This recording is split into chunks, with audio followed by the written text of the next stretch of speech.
আলিঙ্গন, কবি ইন্দ্রজিৎ রাউত। কণ্ঠে আমি, মণিমালা ভট্টাচার্য রুদ্র। কতদিন পর দেখা হলো তোর সাথে, ব্যাকুল হয়ে জড়িয়ে ধরলাম তোকে। বাইকে করে যাচ্ছিলাম কোনো একটা কাজে, তোর গাড়িটা দেখে থমকে দাঁড়ালাম আমি। তুই তখন রাস্তার ওপারে, সুসজ্জিত গাড়িতে কোনো এক নবদম্পতি। সবে গাড়িটা স্টার্ট দিবি তুই, নাম ধরে ডাকলাম তোকে। তোর তখন ব্যস্ত হৃদয়, অনেক যানজট পেরিয়ে রাস্তা পেরোলাম আমি। গাড়ি থেকে বেরোতেই জড়িয়ে ধরলাম তোকে।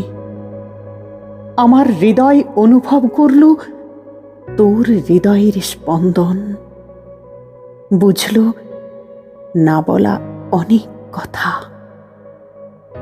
কিন্তু তুই বুঝলি না আমার বুকের ব্যথা। বললাম, কেমন আছিস রে?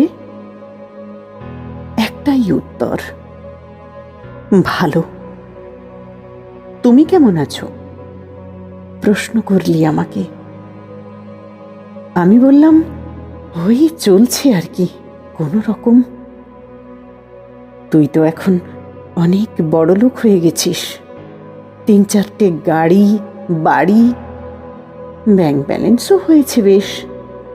অনেক বদলে গেছিস তুই।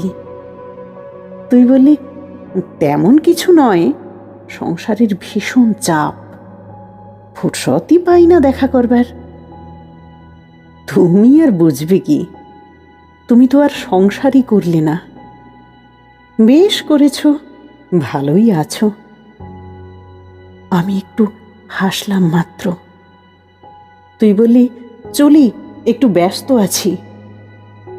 তোর গাড়িটা চলতে শুরু করলো, বাড়ল তার গতি। অনেক দূর গিয়ে মোড়টা ঘুরেই অদৃশ্য হয়ে গেল। দূরত্ব বাড়ল ঠিক আমাদের বন্ধুত্বের মতো। তোর ব্যস্ততা তোর গাড়ির গতির চেয়েও বেশি মনে হলো, নাকি এড়িয়ে যাওয়ার অজুহাত মাত্র?